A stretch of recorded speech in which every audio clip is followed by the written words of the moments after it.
pénis? Commencer une vidéo en disant pénis, fait. Non pardon, c'était pour attirer votre attention. Mais en même temps, je suis pas si loin du sujet. Le thème du jour n'est pas pour les enfants prépubères, car comme vous avez pu le lire dans le titre, on va parler de sexe. On ne verra pas de boobs dans cet épisode. Désolé.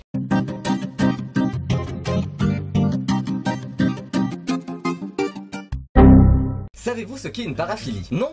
Ça tombe bien, je comptais vous l'expliquer. Ce sont des pratiques sexuelles qui diffèrent de ce que l'on connaît habituellement comme la nécrophilie ou la zoophilie et d'autres moins connues que nous allons voir maintenant. Elles sont souvent considérées comme des délits et punies par la loi. Par exemple, l'homosexualité en fut longtemps une et était punissable de prison dans certains pays. Aujourd'hui, je vais essayer de vous faire réfléchir sur les sexualités en se posant certaines questions. Pénis! Putain, faut que je me calme.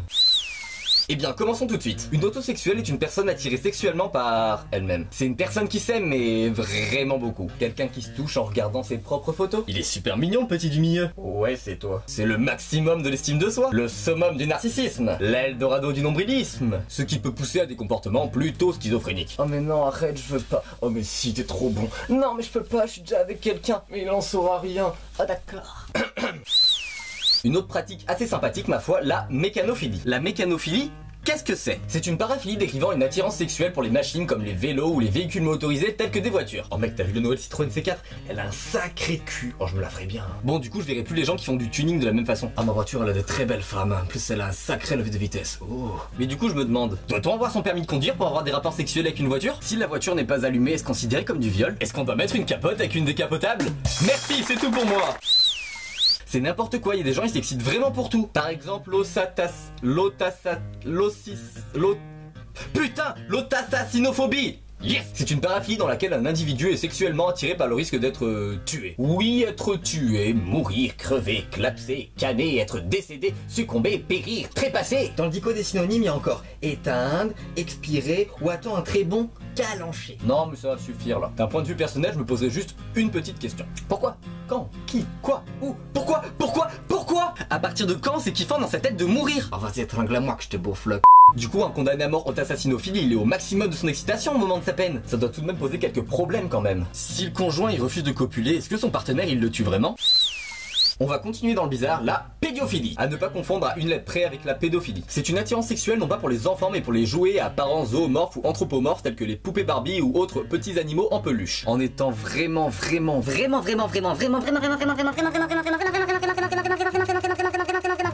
désespéré, prendre une poupée qui ressemble à une personne, c'est chelou, mais ok. Mais des peluches, je sais pas quand et comment on apprend qu'on est pédophile. La dernière fois, j'ai eu une demi-molle en regardant Pokémon.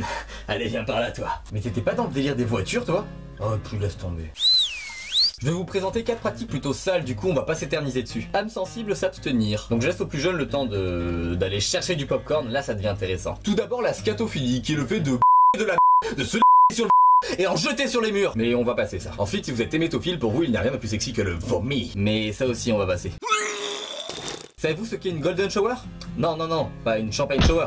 Une golden. C'est une douche aussi, mais avec un liquide doré. En gros, ça s'appelle l'ondinisme. C'est une pratique sexuelle érotico-urinaire caractérisée par une excitation en buvant ou en se recouvrant de pipi. Le dernier cas va vous paraître extrêmement soft à côté des autres. Si vous êtes flatuphile, contrairement à la plupart des gens, quand quelqu'un pète, vous ne vous bouchez pas le nez en disant Bref, t'es dégueulasse. Ah, il est boisé et puissant celui-là. Pour vous, les paix ont quelque chose de plaisant. Quoi? Est-ce que j'ai une érection? Par la suite, l'exobiophilie. En regardant Men in Black, vous préférez les monstres gluants aux yeux globuleux plutôt que les jolies copines de Will Smith. En effet, cette paraphilie, c'est l'excitation pour les êtres ou corps venant d'une autre planète ou du moins venant...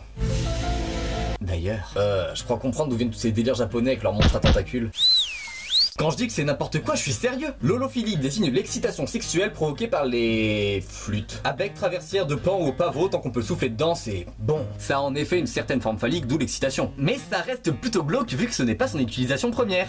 Et une fois, au stage, je m'étais enfilé une flûte dans la chatte. Mais je me demande encore, est-ce qu'on peut jouer avec son... Avec son nez, bande de cochons.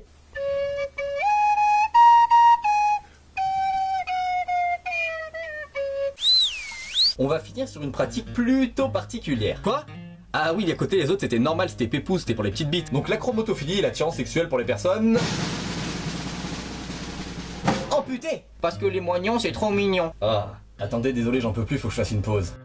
Ah merci, c'est bon. Cette paraphilie fait partie d'un groupe plus large, celui de la tératophilie. Si vous êtes tératophile, vous, ce qui vous plaît, ce sont les gens qu'on pourrait considérer comme difformes. Un bras en plus, le visage arraché, ça c'est aphrodisiaque. C'est sûr que l'homme n'y a pas plus sexy que lui. Donc pour créer une paraphilie, c'est très facile. Prenez un truc complètement lambda, rajoutez le mot philie à la fin, et c'est parti. Par exemple, moi j'adore les éléphants. Du coup, l'éléphantophilie, c'est la paraphilie ou... Oula, non, mauvais exemple. Oh, je suis vraiment sale, coupe-moi ça. Il existe tout plein de paraphilies plus bizarres les unes que les autres. Mais après, on peut inventer n'importe quelle attirance sexuelle. Vous aimez les bébés animaux morts? Boum, zoo, nécro, pédophilie. Vous aimez les voies de chemin de fer? Bim, sidéro, dromophilie. Les petites pousses d'arbres vous plaisent? Pédo, dendrophilie. Mais pour les plus forts, il y a la mécano, héméto, flatulo, pédio, acromotophilie. Mais ça, c'est pour les gens très précis qui aiment les petites voitures qui pètent pleines de vomi auxquelles il manque des pièces. Alors, je suis vraiment très content, je tenais à vous remercier, vous êtes de plus en plus nombreux sur YouTube.